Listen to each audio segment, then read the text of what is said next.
안녕하세요. 네, 만나서 반갑습니다. 여러분들과 단체급식을 같이 공부해 나갈 김지연입니다. 자, 우리가 이제 이 단체급식이라는 단체급식 이제 수업을 하기 위해서 이렇게 모였는데요. 우리 식품위생이어서 두 번째다 보니까 대략적으로 단체급식도 이렇게 진행을 해 나가겠지라는 기본적인 것들이 있는데요. 이 단체급식하고 식품위생학은 또 비슷한 점이 좀 있어요. 어떤 점이 좀 비슷하냐면 우리 전공에서 차지하는 비율이 좀 비슷해요. 그래서 아무래도 영양이라든지 영양 교육이라든지 그쪽 파트에 비해서는 조금 이제 중요도가 떨어지다 보니까 차지하는 이제 그 비율이 한 10% 정도밖에 되지를 않는데요. 그래서 우리 왜 식품위생도 그래서 전공에서 차지하는 비율이 10%라서 6점 내지 10점 비율로 이제 시험 문제가 출제가 되는데요. 그러니까 많게는 10점까지도 나오잖아요. 식품위생은. 근데 단체급식은 절대 8점을 넘어가지 않아요. 그래서 보통 6점 내지 8점 그 사이에서 시험 문제가 출제가 된다라고 보시면 돼요. 자, 작년에는 그래서 6점이 100점이 되었었어요. 그래서 10%가 조금 못 미치죠. 그래서 10%가 조금 못 미치는 거죠. 그 정도에서 6점에서 8점 정도 이렇게 출제가 된다라고 보시면 돼요. 근데 맨날 6점만 나오는 게 아니라 8점도 나오기도 해요. 그래서 4점짜리 두 문제가 나오면 8점이 100점이 되는 거고 2점과 4점짜리가 배점이 되면 6점이 출제가 되는 거라 보시면 돼요. 항상 문제는 두 문제 가량이 출제가 됩니다. 자, 그래서 이제 이 전공에서 우리가 전공 80점 만점에서 10% 정도를 차지하는데요. 우리 왜 여러분들도 알고 계시지만 기입형과 서술형 두 가지 형태잖아요. 근데 기입형이 딸랑 6문제밖에 출제가 되지 않아요. 근데 그 중에서 항상 한 문제 정도는 단체급식이나 식품에서 기입형이 한 문제 내지 두 문제가 출제가 된다라고 보시면 되겠고요. 그다음 그 외에는 이제 서술형 문제가 출제가 됩니다. 그래서 기입형이나 서술형 같은 경우는 식품위생에서 한번 봤었잖아요. 문제 유형을 봤더니 주로 이제 기입형 같은 경우에는 주로 가로놓기가 좀 많았고요. 식품위생은. 그 다음에 이제 서술형도 거기 가로놓기에다 일부 서술하세요라는 문제가 같이 이렇게 되어 있는데 또 단체급식은 조금 더 유형이 다르긴 해요. 그러니까 당연히 이제 가로놓기, 기입형이 가로놓기도 있지만 가로놓기가 아닌 유형도 꽤 많이 나오는 편이거든요. 자, 그래서 단체급식에서는 어떤 형태의 기입형, 서술형 문제가 나오는지를 한번 먼저 살펴보면요. 항상 수업자료 프린트 옆에 두시면 되는데 그 수업자료 프린트 중에서 참고자료 2페이지로 시작하는 게 있죠. 그 2페이지로 시작하는 거 보면은 서답형의 유형이 나와 있는데 19번, 20번 문제는 옛날 서답형이에요. 옛날 서답형의 유형이에요. 그래서 우리가 왜 중간에 객관식으로 바뀌었다가 다시 서답형의 형태로 돌아왔는데 그 객관식으로 돌아가기 전에 나왔던 서답형 형태라 보시면 돼요. 그러니까 아주 옛날 유형이라고 생각하시면 되는데요. 자, 옛날 유형에서도 그때도 10%가 배정이 되다 보니까 당연히 그때는 정말 딱 8점 나왔었고요. 근데 그때 이게 정말 영양교사 초창기 문제, 그러니까 첫회 문제예요. 이것도 첫회 문제인데 이 19번, 20번 문제를 보면은 다 식단 관리하고, 그러니까 영양 관리하고, 식단 작성하고, 그 다음에 생산성 관리하는 거 딱 거기 파트에서 시험 문제가 나왔었죠. 이때는 공청회도 없고, 그래가지고 그냥 전체가 그냥, 시험 범위였을 때라고 보시면 돼요. 근데 거의, 앞쪽 파트에서 시험 문제가 다 출제가 됐었어요. 자, 이렇게, 19번, 20번, 이건 옛날 이제 서답형의 유형이라면 그 밑에 있는 것들이 이제 최근의 서답형의 유형인데요. 그 밑에 먼저 기입형이 나왔잖아요. 기입형이라고 해서 무조건 가로놓기가 아니라 그냥 단어 정도로 쓰는 건 다 기입형인데 이 단체급식에서는 그래프라든지 계산 문제들이 출제가 됩니다. 자, 그래서 이렇게 14번처럼 그래프가 나왔죠. 이 그래프를 읽는 거예요. 그래서 그래프를 읽고 이걸 제대로 찾아낼 수 있는지를 파악하는 이런 문제도 기입형의 형태로 나옵니다. 그 다음에 15번 같은 옆에 15번도 마찬가지요. 그냥 가로놓기가 아니죠. 밑줄 긋고 이게 뭘 의미하느냐 이런 것들을 찾으라는 그러니까 설명을 해주고 이게 뭐냐라고 물어보는 유형도 출제가 되죠. 그래서 기입형이라고 해서 무조건 가로놓기가 아니라 이런 유형도 나올 수 있다라고 보시면 돼요. 자, 그 다음에 뒷장 넘겨보면은 서술형의 유형이 나오죠. 이 서술형의 유형을 보면은 또 대화체들이 꽤 나오는 편이에요. 그래서 대화 상황을 주고 이거를 이제 써라라는 건데 이게 또 그 단체급식은 뭐가 좀 많이 나오냐면요. 장단점 쓰는 거예요. 장단점. 그래서 장단점이 있는 애들은 반드시 장단점을 기억하셔야 되는데 최소한 몇 가지를 기억하시면 되냐면 2가지요. 근데 그 이상을 쓰라는 건 아마 거의 나올 일은 없을 건데 보통 두 가지입니다. 그래서 최소한 장단점은 두 가지씩 정도는 반드시 기억하시는 게 필요해요. 그러니까 왜냐하면 그때도 말씀드렸죠. 요즘에는 채점하기 쉽게 나와요. 그러니까 예전에 초창기에는 별로 이제 그런 걸 신경을 안 쓸 때가 있었거든요. 논술형이고 막 이럴 때. 그럴 땐 정말 채점이 어려워져요. 왜냐하면 어떤 객관적인 근거를 가지고 채점을 해야 되는데 약간 두루뭉실하게 시험 문제를 출제를 하다 보면은 그게 채점하기가 너무 힘들어지거든요. 근데 초창기엔 약간 좀 부족한 문제들이 꽤 나오기도 했었어요. 근데 요즘에 나오는 문제들은 채점하기 쉽게 객관적인 근거 자료에서 채점하기 쉽게 기본적으로 이런 거 쓰라는 게 많아요. 장단점 써라, 계산하는 거 이런 것들은 기본적으로 나오는 것들이라고 생각하시면 됩니다. 자, 그 다음에 그 6번 같은 형태도 보세요. 6번 같은 경우도 이 서술형 문제이긴 한데 뭐가 나왔어요? 그래프요. 이건 재작년 시험 문제입니다. 재작년 2021년 시험 문제예요. 그래서 2021년 시험 문제 보면 이때도 그래프 나왔죠. 그래서 그래프 읽고 그 다음에 이거를 분석을 하고 계산을 하는 것과 관련된 문제들이요. 잘 나오는 편이에요. 그래서 단체급식에서는 계산과 관련된 거, 그래프와 관련된 거, 그 다음에 또 우리 단체급식에서 급식소에서 사용하는 서식들 있잖아요. 그런 서식들을 파악하는 문제들도 꽤 잘 나오는 편이에요. 그래서 서식이라든지 현장에서 사용하는 그런 뭐 서식이라든지 그래프라든지 계산과 관련된 것들은 또 좀 더 주의 깊게 볼 필요가 있다라고 생각하시면 되겠고요. 그다음에 장단점 항상 두 가지씩 기억해 두는 거 기본으로 해두시면 되는 겁니다. 자, 그래서 이렇게 과목마다 똑같은 이렇게 서답형이고 기입형이고 서술형이지만 또 항상 똑같은 유형이 아니라 이렇게 다양한 유형이 출제될 수 있다라고 생각을 해두시면 되죠. 자, 그럼 이제 단체급식에서는 어떤 것들을 공부를 해야 되는지 옛날 이제 공청회 자료에서 나왔던 것들을 기반으로 해서 좀 보시면은요. 가장 첫 페이지 이제 단체급식의 평가 영역이 나와 있죠. 소개가 되어 있는데요. 단체급식의 평가 영역은 크게 4가지 파트로 나누고 있어요. 그래서 역량 및 작업관리, 구매 및 저장관리, 그리고 위생안전 및 시설 설비관리, 그리고 인적자원관리 파트로 나눠져 있는데요.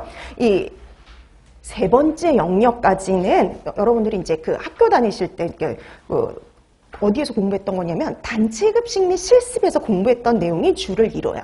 그 밑에 있는 인적자원관리의 일부가 바로 급식 경영에서 공부하셨던 것들이 나오거든요. 자, 그래서 이렇게 구성이 되어 있는데 그러니까 주가 되는 건 급식 및 단체급식 및 실습 그 파트가 더 주가 된다라고 생각하시면 돼요. 자, 그래서 보시면 제일 먼저 역량 및 작업관리가 나왔는데 이름 되게 항상 영역 이름은 간단해요. 역량 및 작업관리 이렇게 되어 있지만 실제적으로 여기서는 식단관리, 그러니까 역량관리와 관련된 건 주가 되는 건 식단관리겠죠. 그래서 식단관리, 그 다음에 대량조리, 배식관리, 그리고 작업 일정을 계획하고 생산성을 관리하는 것까지가 첫 번째 영역이에요. 그래서 알고 보면 그래서 역량교사 첫 회 시험은 다 여기서 시험 문제가 나왔던 거죠. 가장 포인트가 되는.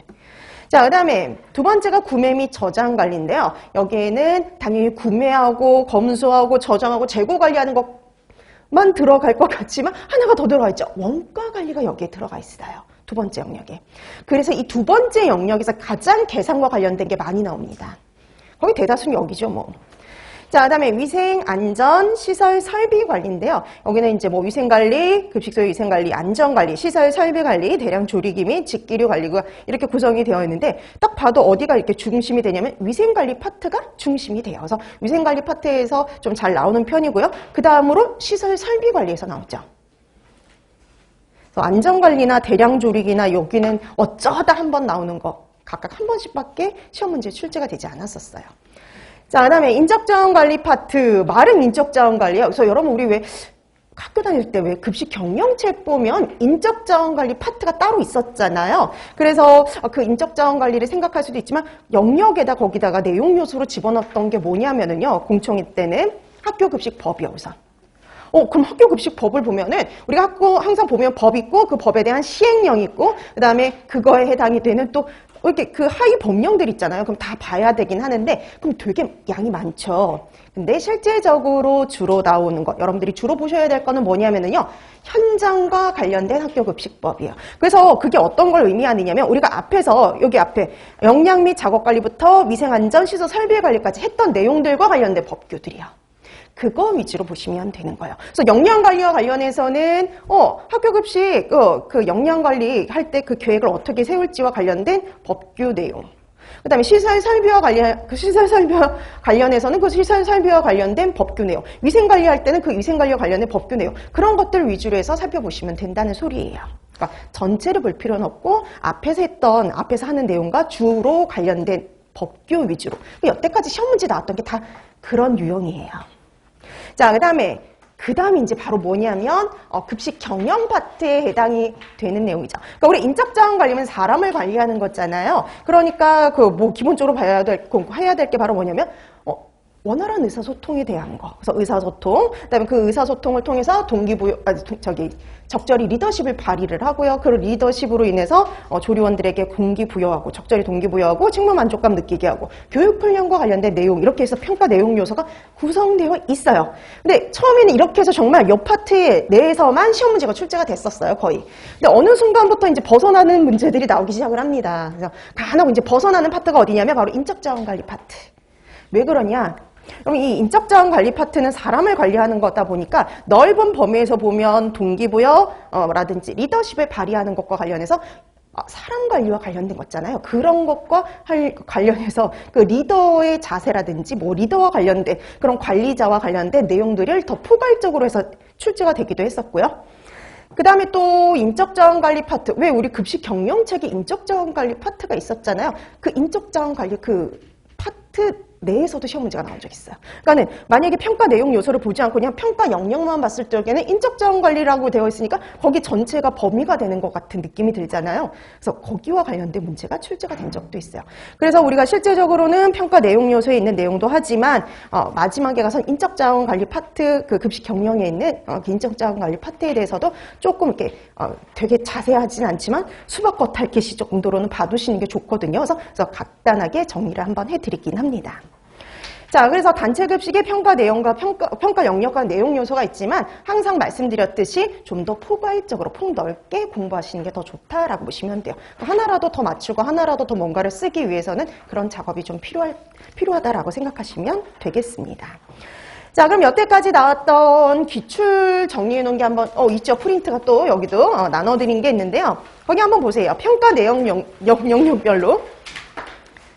자, 2009년부터 객관식이 되면서요, 정말 여기 단체 급식은 정말 딱 이 평가 출제 비율에 거의 맞춰서 나온 과목 중에 하나예요. 그래서 거의 딱딱 맞춰가지고, 비율에 맞춰가지고, 이제 4문제 출제될 적엔 4가지 영역에서 골고루 시험 문제가 출제가 됐었습니다.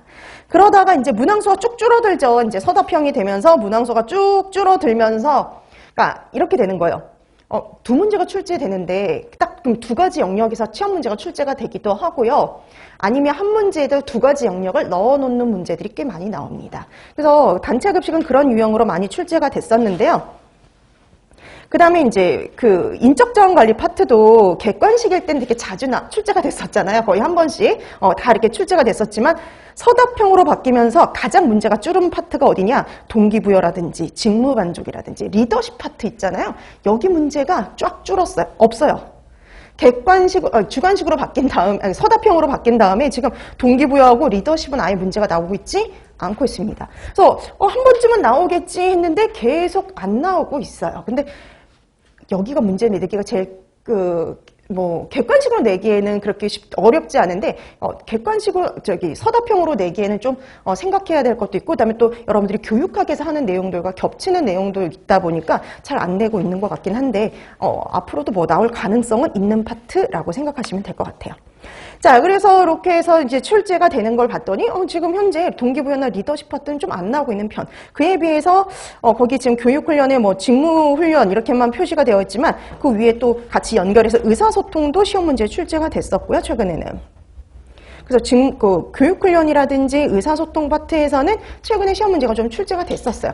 되게 그것도 자세히 쓰는 게 아니라 그냥 간단하게 용어 쓰는 정도로 아니면 그다음에 장단점 쓰는 정도로 되게 간단하게 출제가 된 적이 있다라고 보시면 되겠고요.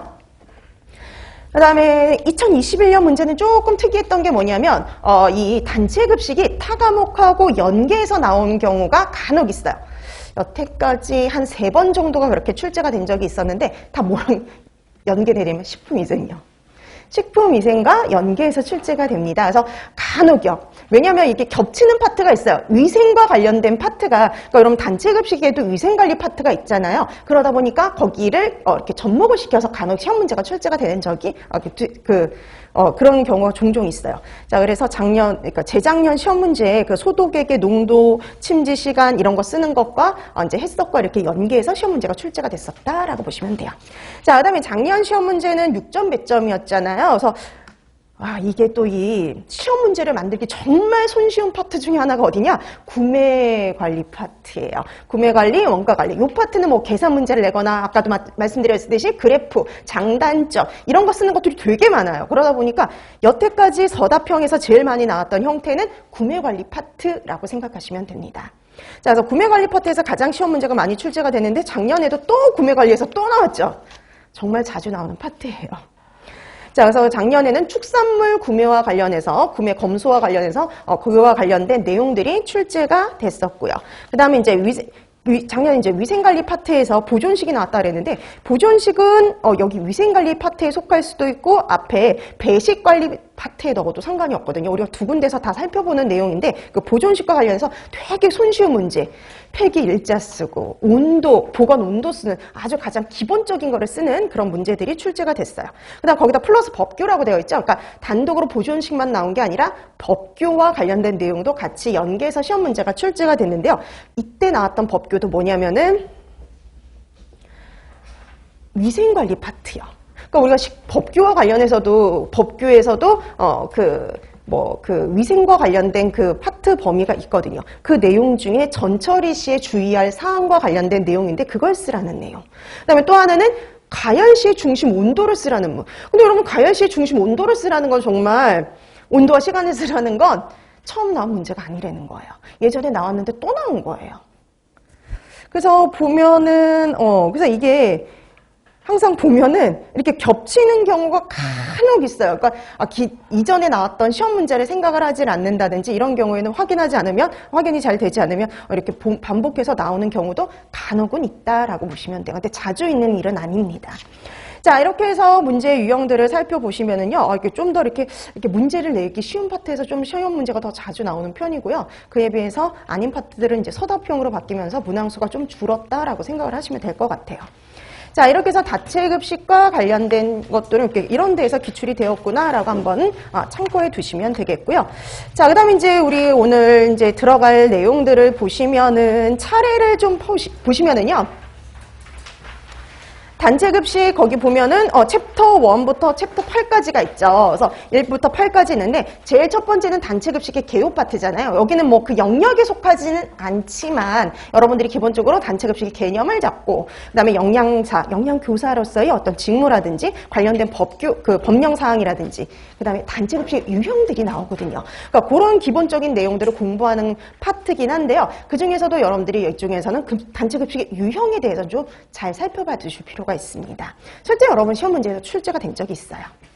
자, 그다음에 챕터 2부터 4까지 보시면 영양관리, 그다음에 급식 생산, 급식 작업관리 파트잖아요. 여기가 바로 영양 및 작업관리 첫 번째 영역이어서 2, 3, 4를 합쳐야지 첫 번째 영역이 드디어 끝나는 겁니다. 그 다음에 이제 구매관리하고 원가관리가 나오죠. 그 구매관리하고 원가관리가 두 번째 영역이었죠. 그 다음에 나머지 위생안전시설 설비관리가 세 번째 영역, 그리고 인적자원관리를 네 번째 영역으로 묶어놨어요. 그 다음에 여기다 플러스 급식 경영책에 나와 있는 인적자원관리 파트도 이때 한다라고 생각해 두시면 될 것 같습니다. 자, 이렇게 해서 이제 우리가 단체급식의 영역을 요 정도로 해서 이렇게 공부를 해두시면 되는데요. 단체급식의 수업 진행도요, 우리 식품위생하고 똑같이 진행이 된다라고 생각해 주시면 될 것 같습니다. 그래서 여러분들이 기본 이론 부터 하나씩 차근차근 해 나가시면 되지요. 자, 그래서 이게 한 번씩은 다 공부를 해보셨던 파트이기도 해요. 그렇죠? 그 파트이기도 하고, 그다음에 또 현장에서 근무하셨던 분들은 또 이렇게 항상 또 이게 있어요. 이론은 이론이고 현장은 현장이에요. 그래서 이론과 현장이 조금 차이가 생기는 경우가 있어요. 근데 기본은 이론이라고 보시면 돼요. 왜냐하면 기본적으로 시험 문제를 출제할 때 현장과 관련된 그게 아니라 기본 이론과 관련된 것들이 출제가 되다 보니까요. 그래서 기본 이론을 근거로 하시면 됩니다. 항상 뭔가 근거가 있어야 돼요. 자, 그래서 이렇게 기본 이론을 해두시면 되겠고요. 근데 우리가 이게 항상 그렇죠. 여기에다 뭐 심화를 한다라고 하지만 되게 깊이 있는 내용을 한다. 이 생각보다는 폭넓게 이 외의 내용도 더 공부한다라고 생각을 하시면 됩니다. 자, 그 다음에 여기다가 한 가지 더 응용 문제도 조금 더 보죠. 그래서 우리가 기본적인 이론을 하면서요. 어떤 유형으로 시험 문제가 출제될지 또 특히 단체급식은 계산 문제들이 있잖아요. 그 다음에 그런 계산 문제 간혹 함정을 파는 경우도 있거든요. 헷갈릴 수 있도록. 자, 그래서 그런 것들을 피해가고 어떻게 계산을 하면 되는지 어떻게 문제를 읽어야 되는지 그런 것들도 같이 연습을 같이 합니다.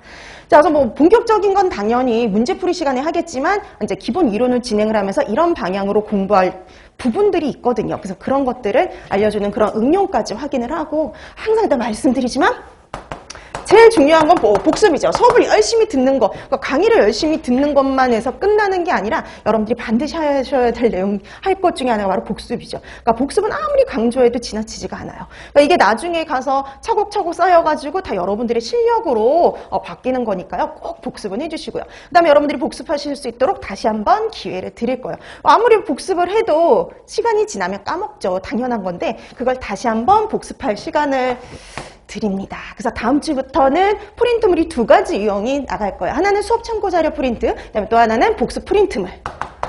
그래서 복습 프린트물을 통해 가지고요. 다시 한번 여러분들이 점검을 해두시는 거죠. 그래서 지난 시간에 했던 내용도 다시 한번 점검하면서 바로 이어서 오늘 할 내용도 이렇게 같이 진행이 되니까요. 또 도움이 될 수 있어요. 자, 그래서 이렇게 복습 프린트물을 통해서 다시 한번 복습을 하는 거죠. 기본 이론 한번 들었죠. 여러분들이 복습 한번 했죠. 복습 프린트물을 통해서 다시 한번 복습을 하다 보면은 이게 여러분들 것으로 어느 순간 자연스럽게 자리를 잡게 돼요. 자, 그래서 이렇게 여러분들이 수업들을요, 잘 활용을 해주시면 좋을 것 같습니다. 그래서 동영상 강의를 수강하시는 분들은 학습 자료실에 항상 올려져 있으니까요, 미리 출력하셔서 미리 풀어두시면 될 것 같습니다. 자, 이렇게 해서 단체급식도 식품위생과 마찬가지로 수업이 진행이 된다라고 생각해 두시면 될 것 같아요. 자, 오늘은 단체급식의 첫 시간이니까 단체급식의 개요, 챕터 1부터 들어가는데요. 이 챕터 1은 가볍게 보고 가는 파트라고 생각하시면 됩니다. 자, 그러면 제일 먼저 나와 있는 게 뭐냐면 5페이지예요. 단체급식의 정의가 나와 있어요. 정의 및 의 이렇게 되어 있죠. 자, 단체급식의 정의를 보시면은 단체급식을 이렇게 정의해 놓고 있죠. 공장, 사업장, 학교, 병원, 기숙사, 사회복지시설 등에서 영리를 목적으로 하지 않고 특정 다수인을 대상으로 계속적으로 식사를 공급하는 시설을 총칭해서 우리가 단체급식소라고 얘기를 하는데요. 근데 우리가 보면은 이게 좀 안 맞는 경우도 있어요. 어떻게 보면은 위탁급식 업체 같은 경우는 영리를 목적으로 하잖아요. 그래서 옛날엔 정말 딱 그랬어요. 영리를 목적으로 하는 곳과 하지 않는 곳으로 나눠가지고 우리가 영리를 목적으로 하지 않는 경우는 단체급식. 그 다음에 여러 사람에게 음식을 제공을 하긴 하지만 이익 창출을 목적으로 하는 외식산업, 이렇게 완전히 별개의 것이었는데요. 위탁급식 업체가 등장을 하면서 이익 창출을 목적으로 하는 곳들도 생겼단 말이죠. 그러면서 얘네들이 점점 겹치는 부위가 생겼고요. 그 다음에 시간이 지나면서 단체급식도 서비스를 향상시키면서 얘네들이 겹치는 부위가 점점 늘고 있죠. 근데 우리가 이 정의는 가장 일반적인 정의라고 생각하시면 돼요. 아직까지도 우리나라 그 법에서는요, 정의를 영리를 목적으로 하지 않는다라고 정의를 내려놓고 있어요. 자, 그래서 실제적으로 식품위생법에도 한번 봐주세요. 자, 식품위생법에도 보면은요, 영리를 목적으로 하지 아니하면서 특정 다수인에게 계속적으로 음식물을 공급하는 거예요. 자, 그래서 우리나라 식품위생법에도 보면은 집단급식소는요, 영리를 목적으로 하지 않아요. 영리를 목적으로 하지 않으면서 특정 다수에게 계속적으로 음식물을 공급하는 시설을 가지고 집단급식소라고 얘기를 한다는 거죠. 그래서 포인트가 되는 단어가 있어요. 그래서 영리를 목적으로 하지 않는다? 비영리. 영리를 목적으로 하지 않으면서요, 다수에게 식사를 제공하잖아요. 근데 무조건 다수에게 식사를 제공한다고 해서 급식소가 아니에요. 집단급식소가 아닙니다. 어때야 되냐면 특정 다수여야 돼요. 불특정이 아니라 특정 다수에게. 그리고 줬다 안 줬다가 아니라요. 계속적으로요. 계속적으로 식사를 제공하는 게 집단급식, 단체급식이라고 보시면 됩니다. 자, 그 다음에 식품위생법에 보면은 이런 급식시설로는 밑에 있는 이런 시설들을 말한다라고 되어 있죠. 거기 한번 보실래요? 기숙사, 학교, 유치원, 어린이집, 병원, 사회복지시설, 산업체, 국가, 지방자치단체에 있는 그 지방자치단체 및 공공기관, 그다음에 그 밖에 후생기관 이렇게 되어 있잖아요. 예전에는 이 집단급식소의 범위에 유치원과 어린이집이 없었어요. 근데 이제는 집단급식의 범위에 어디 또 다 집어넣느냐? 유치원과 어린이집도 넣어요. 그래서 예전에는 이 제도권 안에서 유치원과 어린이집의 그런 그 집단급식을 하는 곳을 관리할 수가 없었는데 지금은 이제 관리가 되는 거죠. 관리 대상으로 들어가 있어요. 집단급식소의 범위에 들어가 있습니다, 이제. 이게 이게 2년 전에 사건이 터진 다음에 이제 식품위생법에 이 유치원과 어린이집을 넣은 거거든요. 2년 전에 왜 유치원에서 식중독 사고가 크게 터졌죠. 그래서 터져가지고 그때 문제가 됐었는데요. 그 사건이 발생하고 나서 관리의 범위로 집어넣기 위해서 아예 식품위생법에서도 학교뿐만 아니라 유치원하고 어린이집도 이렇게 관리 대상의 범위에 넣은 거예요. 자, 그래서 이렇게 유치원하고 이제 어린이집도 집단급식소의 범위에 들어간다라고 보시면 됩니다. 자, 그 다음에 그 밑에 보면은 집단급식소의 범위가 나와 있는데요. 그럼 우리가 왜 다수에게 식사를 제공한다 그랬잖아요. 특정 다수에게 식사를 제공하는데, 네, 특정 다수. 그러면 이게 다수라는 게 얼마를 의미하는 거냐? 이것도 당연히 규정되어 있죠. 자, 집단급식소는요, 1회 50명 이상에게 식사를 제공하는 급식소예요. 그래서 여기서의 다수라는 건 기준이 이때라는 거죠. 그래서 1회 50명 이상에게요. 1회 50명 이상에게 식사를 제공하는 곳이 집단급식소예요. 자, 그래서 집단급식소는 영리를 목적으로 하지 않으면서 특정 다수 1회 50명 이상에게 계속적으로 식사를 제공하는 시설을 가지고 우리가 집단급식소라고 얘기를 한다는 거죠. 자, 이렇게 해서 우리나라 법에 보면 집단급식소에 대한 정의를 이렇게 내려놓고 있다라고 정리 한번 해두시면 됩니다. 자, 그 다음에 그 밑에 그다음에 단체급식의 의의가 나와 있죠. 여러분, 단체급식과 관련해서는 가장 기본이, 여기는 관리가 되고 있다는 거예요. 그래서 전문가에 의해서 식단이 작성이 되고, 그 다음에 조리를 해서, 제공한다는 거거든요. 자, 그럼 이렇게 제공됨으로써 영양적으로 균형적인 식사를 공급하게 되고요. 자, 그렇게 영양적으로 균형 잡힌 식사를 제공함으로써요. 정신적, 육체적으로 건강하게 하고 체위 향상 및 생산성을 높이도록 하는 게 바로 단체급식, 집단급식의 의의다라고 보시면 됩니다. 자, 그래서 그 밑에 보시면은요, 이 단체급식은요, 국민 영양 개선 및 건강 증진에 기여한다. 그럼 아까 좀 전에 있었던 그 얘기죠. 자, 그래서 영양적으로 균형 잡힌 식사를 제공함으로써, 영양을 개선을 하고요. 건강 증진을 도모하는 거죠. 자, 이게 가장 기본이 되는 거고요. 그 다음에 두 번째, 자원의 효율적, 경제적 활용에 기여를 한대요. 자, 그래서 자원을 효율적으로, 경제적으로 활용하는 데 기여한다. 그러니까 우리가 지금 집단급식을 대표적으로, 단체급식을 하는 곳의 가장 대표가 어디냐면 학교지 않아요? 그래서 학교 초, 중, 고등학교에서 이렇게 그 급식을 실시함으로써 어떤 것들이 이렇게 또 자원 활용에 도움이 되냐면 전문가가 대량으로 구매를 해서 전문가가 이제 우리 영양사나 영양교사죠. 영양교사가 식단을 작성을 해서 그다음에 제공을 하잖아요. 그렇게 하면서 자원을 효율적으로 이용할 수 있다는 거죠. 자, 그래서 이렇게 자원을 효율적으로 경제적으로 활용하는데 기여할 수가 있습니다. 자, 그다음에 사회복지에 기여하기도 하죠. 자, 우리가 이제 이제 아동복지시설이라든지 노인복지시설에서 이제 스스로 이제 식사를 준비하지 못하는 사람들을 위해서 이렇게 급식을 이제 함으로써 이제 사회복지에 기여한다라는 그런 효과도 있죠. 자, 그래서 이렇게 집단급식, 단체급식을 함으로써의 의의는 이런 것들이 있다라는 정도 한번 읽고 넘어가시면 됩니다. 자, 그 다음에 이제 단체급식의 목표가 나와 있거든요. 자, 여러분, 단체급식의 목표는 뭐 항상 똑같아요.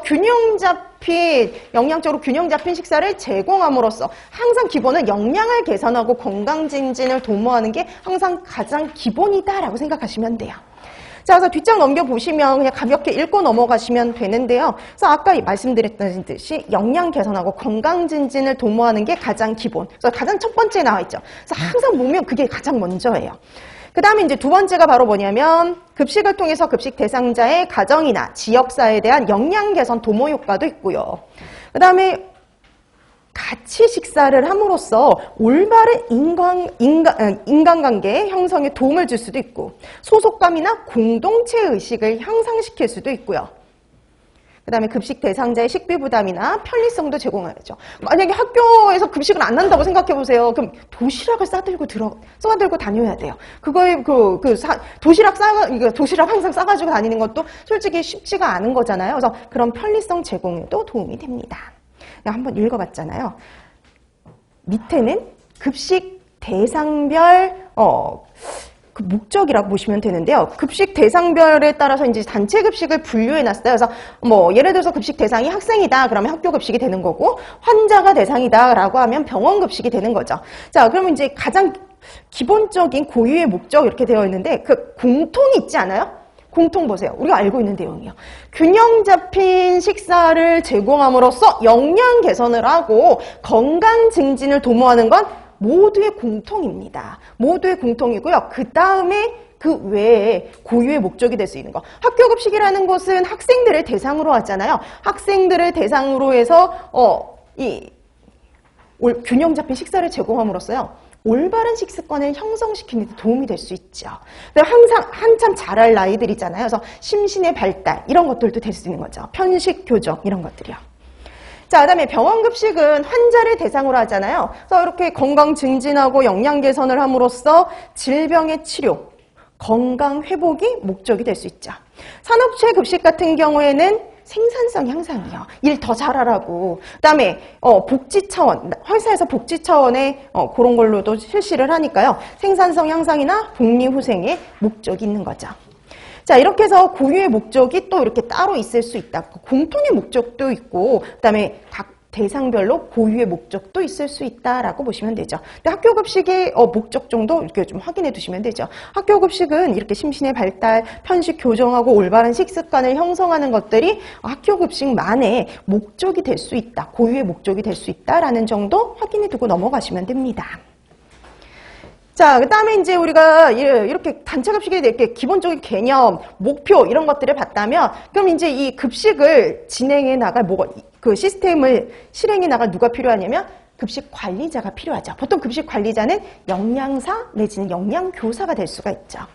자, 근데 거기 급식 관리자의 업무 범위가 나와 있잖아요. 그 급식 관리자의 업무 범위가 바로 영양사, 영양교사가 해야 될 업무 범위 내에 있는 내용들이죠.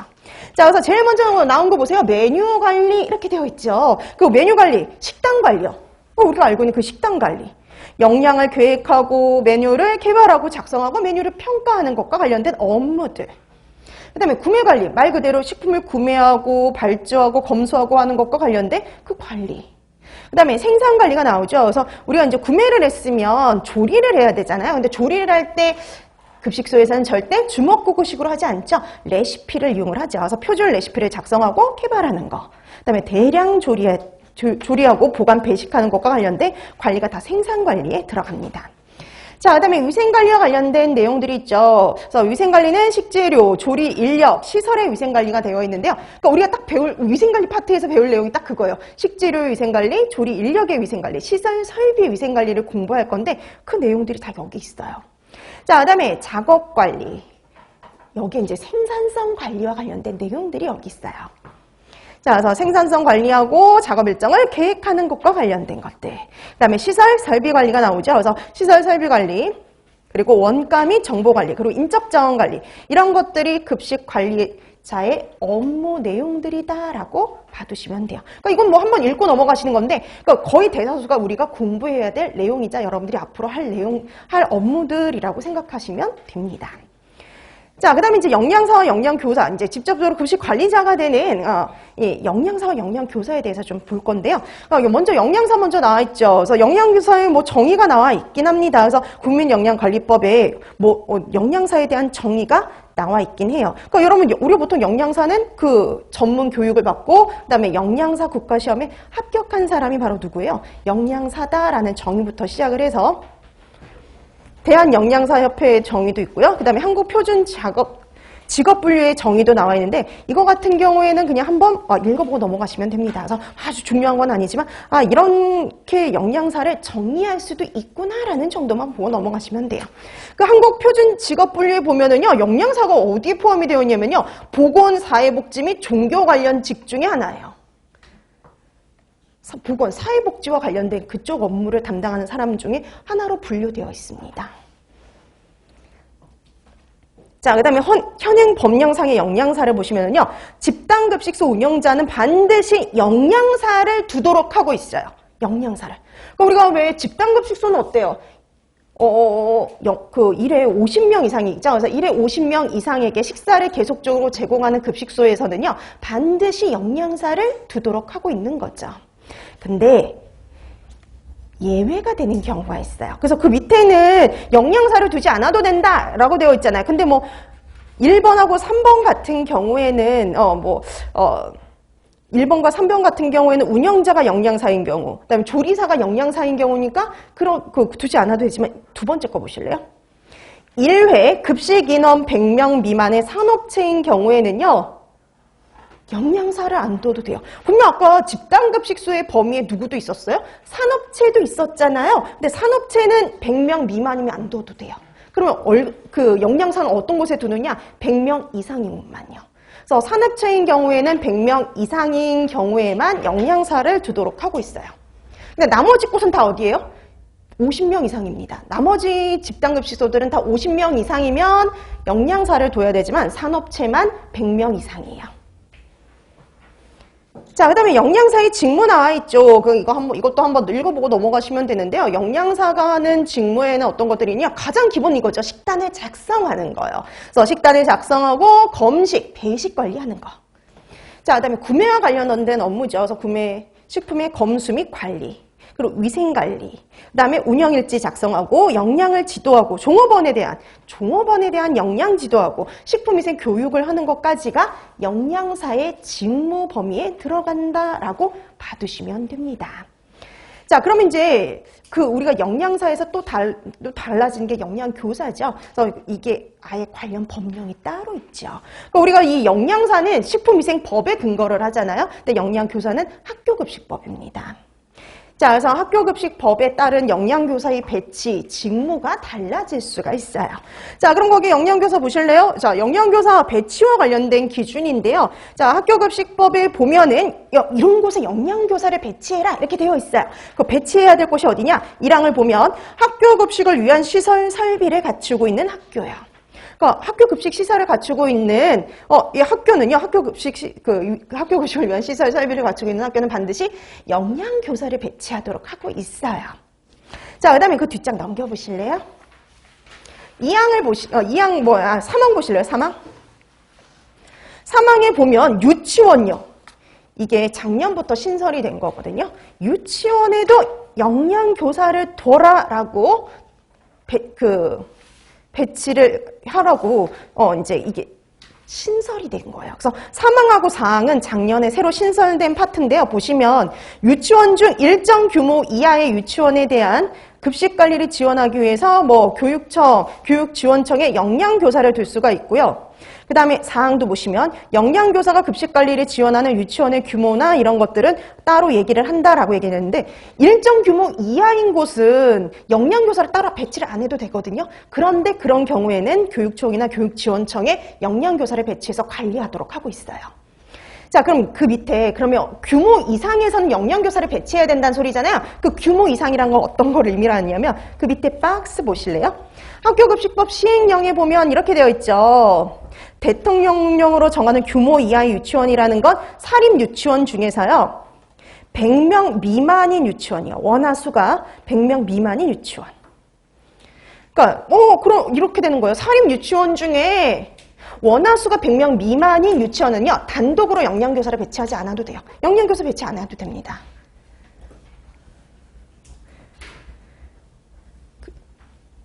학교급식소가 아니에요.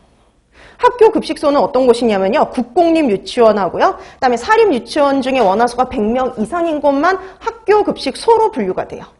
그리고 그런 곳에는 누굴 배치해야 될까요? 영양교사를 배치하도록 하고 있는 겁니다.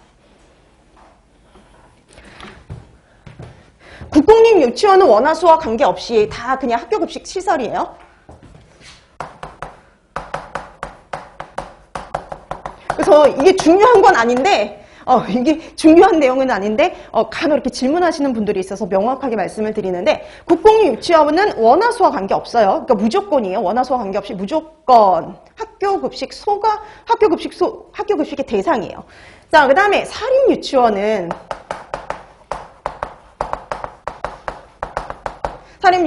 원화수가 100명 이상인 경우. 얘네들은 학교 급식의 대상이고요. 학교 급식 대상으로 분류한다고 보시면 돼요. 그러니까 여기는 기본적으로 학교 급식을 위한 시설 설비를 갖추고 있어야 되고 영양교사를 배치하도록 하고 있는 거죠. 똑같이 우리가 알고 있는 그 학교 급식소처럼 똑같이 적용을 하는 거예요. 그래서 국공립 유치원은 원화수와 상관없이, 그 다음에 사립 유치원인 경우는 사립이잖아요. 말 그대로 사립이니까 지금 영양교사 배치할 때도 마찬가지예요. 영양교사 배치할 때 국공립인 경우에는 여러분들이 그 교사 시험을 봐서 합격한 사람을 배치를 하는 거고, 사립은 따로 없어요. 그래서 사립은 똑같아요. 여러분 사립 그 선생님들 배치할 때 어떻게 해요? 학교에서 따로 뽑죠. 그런 경우는 따로 해요. 그러니까 사립은 여기서 이제 100명 이상인 경우에만 돌아라는 의미예요. 그래서 관리가 좀 달라요. 그래서 국공립 유치원은 원화수와 상관없이 사립 유치원은 원화수가 100명 이상인 경우 학교 급식의 대상으로 분류가 되고 영양교사를 배치하도록 하고 있다라고 보시면 돼요. 학교 급식소가 똑같이. 자, 근데 또 밑에 그거 보실래요? 그렇게 배치를 해야 되긴 하는데 거기 보세요. 자, 거기 시행령에 보면 1항에 이렇게 되어 있죠. 학교 급식을 위한 시설, 설비를 갖추고 있는 유치원에서는 영양교사 자격을 갖춘 사람을 1명 이상 교사로 두어야 된다라고 되어 있어요. 그러니까 이런 곳에는 학교 급식의 대상이 되고 영양교사를 1명 이상 배치하는 걸 기본으로 하고 있다라고 보시면 돼요. 주로 먼저 1명 배치하는 거죠. 자, 1명 배치하는 걸 기본으로 하고 있어요. 이게 원칙이에요. 원칙은 이거. 근데 우리가 항상 원칙만 있는 게 아니죠. 예외 조항이 있어요. 그래서 원칙은 이거예요. 그래서 이런 곳은 배치되어 있는 곳은 1명 이상 배치하는 걸 원칙으로 하나. 밑에 보세요. 2항에 이렇게 되어 있어요. 원화수가 200명 미만인 유치원. 그러니까 이거는 국공립이든 아니면 사립이든 상관없이 무조건 유치원이면 200명 미만일 때, 원화수가 200명 미만일 때 어떻게 할 수 있느냐? 같은 교육지원청 관할구에 있는 유치원의 경우 2개의 유치원마다 공동으로 둘 수 있어요. 그러니까 200명 미만이면요. 200명 미만인 유치원인 경우 2개의 유치원이요. 공동으로 영양사를 둘 수가 있어요. 공동으로. 이렇게 보시면 돼요. 근데 대다수 200명 미만이 많죠. 그래서 200명 미만인 경우에는요. 한 곳이 아니라 2군데에서 같이 공동으로 영양교사를 배치받을 수 있습니다. 배치할 수 있어요. 자, 그래서 이렇게 보시면 될 것 같아요. 그래서 보니까 이제는 유치원도 학교급식의 대상이 됐어요. 근데 무조건 다 학교급식의 대상이 되는 게 아니라 국공립 유치원, 그다음에 사립 유치원 중에서는 원화수가 100명 이상인 곳은 학교급식의 대상으로 분류가 되고요. 여기에는 영양교사를 1명 이상 배치하는 걸 원칙으로 한다, 이렇게 보시면 돼요. 학교급식소도 그러거든요. 이 기본은 이거예요. 근데 단 원화수가 200명 미만이면요, 공동으로 배치도 가능하다라고 이렇게 생각해 두시면 되는 겁니다. 자, 이렇게 해서 영양교사를 그래서 유치원도 이제 영양교사를 배치해야 될 곳으로 바뀌었다라고 보시면 되죠. 자, 그 다음에 이제 거기 보면 영양교사의 직무가 나와 있는데요. 거기 직무 한번 보시면 이 영양사와 비슷하면서도 다른 점이 있죠. 반드시. 자, 영양교사는 단순히 그냥 이 급식 업무만 하는 게 아니죠. 만약 급식 업무만 했다면 그냥 영양사로 배치를 했지만 지금은 이제 영양교사로 배치를 하면서 직무에 이런 것들이 더 들어가죠. 식생활 지도라든지 정보 제공, 역량 상담이요. 자, 그래서 일반적인 뭐 식단 작성이나 식재료의 선정 및 검수, 위생, 안전, 작업 관리, 뭐 검식, 그다음에 뭐 조리 종사자를 지도 감독하는 거 이런 것과 관련된 내용, 일반적인 영양사의 직무와 비슷한 내용들도 있지만 추가되는 게 있다는 거죠. 식생활 지도라든지 역량 상담 같은 게 더 추가된다라고 봐두시면 됩니다. 자, 이렇게 해서 여러분들이 영양교사의 이렇게 직무도 한번 봐두시면 됩니다. 자, 그래서 이게 되게 뭐 중요한 내용은 아니지만 앞으로 이제 여러분들이 배치될 영양교사와 관련된 내용이니까 한번 봐두시고요. 또 이게 또 학교급식법에 나와 있는 사항이기도 하니까 한번 봐두실 필요가 있을 것 같아서 집어넣어놨다라고 보시면 됩니다. 자, 그다음에 이제 뭐 급식 조력자 중에 이제 조리사도 있죠. 그래서 조리사 같은 경우에는 조리기능사 자격증을 취득해서 시도지사의 면허를 받은 자라고 정의가 되어 있는데요. 이 조리사 같은 경우 말 그대로 단체급식소에서 뭐예요? 조리 업무를 담당하는 사람이라고 보시면 되죠. 근데 여러분 우리 보면은 이 배치와 관련된 사항에서요. 영양교사만 배치하는 게 아니라 학교급식 시설, 설비를 갖추고 있는 학교에서는요. 영양교사와 함께 조리사도 같이 배치하도록 하고 있어요. 그래서 여러분 아까 안 보고 넘어가긴 했는데 거기 7페이지 잠깐 다시 돌아와 보실래요? 거기 영양교사의 배치 이렇게 되어 있죠. 근데 거기 이렇게 보면 학교 급식을 위한 시설 설비를 갖춘 학교에는 영양교사와 조리사를 둔다라고 되어 있죠. 영양교사만 두는 게 아니라 조리사도 두도록 하고 있어요. 자, 이렇게 해서 보면은 그 학교 급식소에는요. 이렇게 영양교사만 배치하는 게 아니라 조리사도 둬야 된다라고 보시면 되는 거죠. 자, 이렇게 해서 여러분들이 영양사, 영양교사와 관련된 내용들을 이렇게 파악해 두시는데 뭐 한번 가볍게 보고 넘어가는 정도, 그 정도 해두시면 될 것 같습니다. 자, 그 다음에 이제 우리가 조금 유의해서 봐야 될 게 그 다음에 나오는 거, 요 내용인데요. 단체급식 제도의 유형이 나와 있죠. 그러니까 우리가 이 단체급식이라는 것도요, 되게 다양한 유형으로 나눌 수가 있는데, 우리가 이 단체급식을 크게 세 가지로 나눠서 살펴볼 건데요. 가장 기본이 되면서 제일 중요한 게 바로 뭐냐면 급식 체계별 유형이요.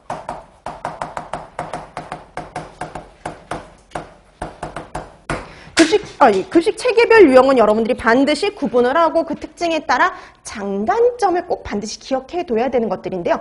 여러분들이 잘 알고 있는 전통적 급식 체계, 중앙 공급식, 그다음에 뭐 조리 저장식, 편의식 이런 급식 체계들이 바로 급식 체계별 유형이 들어가죠. 자, 그다음에 뭐 급식 대상별 유형도 있습니다. 이 급식 대상별 유형은 이렇게 생각하시면 돼요. 급식 대상이 누구냐? 이거에 따라서 분류한 거죠. 그래서 가장 대표적인 게 뭐 학생이 대상이면 학교, 환자가 대상이면 뭐 그 병원 급식 이런 식으로 분류한 이렇게 급식 대상별 유형도 있고요. 자, 그다음에 마지막 운영 형태별이요. 운영 형태별 유형도 있죠. 그래서 직접적으로 운영하느냐 아니면 다른 그 위탁사에 위탁을 하느냐 그거에 따라서 이렇게 분류를 하죠. 학교 급식은 대다수가 뭐예요? 직영이죠. 그래서 예전에 위탁도 많았죠. 그래서 직영하고 위탁하고 되게 그 비슷비슷하거나 아니면 위탁이 더 많은 해도 있고 그랬었거든요. 근데 위탁급식 업체에서 식중독 사고가 전국적으로 한번 발생을 했죠. 그러면서 이제 법규로 직영을 기본적으로 하도록 하는 걸 원칙으로 했어요. 그러면서 법규가 바뀌면서 다시 위탁들이 다시 직영으로 돌아왔죠. 그래서 지금 현재는 거의 직영이라고 보시면 됩니다. 근데 고등학교나 좀 특수한 경우에는 위탁도 여전히 하고 있죠. 자, 그래서 보면은 직영과 위탁이 있다. 그래서 그 직영과 위탁도 그 장단점이 있잖아요. 그 장단점 파악해 두시는 거 이렇게 확인해 두시면 되는데 가장 뭐 이 중에서 제일 중요한 건 급식 체계별 유형이라고 생각해 두시면 됩니다. 자, 그럼 이제 우리가 급식 체계별 유형부터 들어갈 텐데요. 이 급식 체계별 유형 같은 경우에는 가장 대표적인 게 전통적 급식 체계죠. 그럼 이건 아직도 하고 있는 거. 처음 시작한 것도 전통적 급식 체계인데 말 그대로 전통적 옛날부터 해오던 방식. 근데 여전히 이용되고 있는 방식이기도 하죠. 가장 기본이에요. 근데 우리나라 뭐 학교급식 생각해 보시면 우리나라 학교급식소는 거의 다 대다수가 전통적 급식 체계에 따라서 가는 거죠. 그래서 거의 우리나라 뭐 대다수 전통적 급식 체계다라고 생각을 해두시면 돼요. 자, 그래서 이렇게 체계별로 각각의 특징이 있고 그다음에 장단점이 있는데요. 이렇게 항상 장단점이 있는 것들은 장단점을 반드시 봐두셔야 되는데 항상 두 가지 정도씩 파악을 해두시면 될 것 같습니다. 만약에 쓰라는 문제가 나오면 쓰셔야 되니까요. 자, 그럼 이제 하나씩 들어갈 텐데 요 본격적인 내용은요. 조금 쉬고 나서 들어가도록 할게요.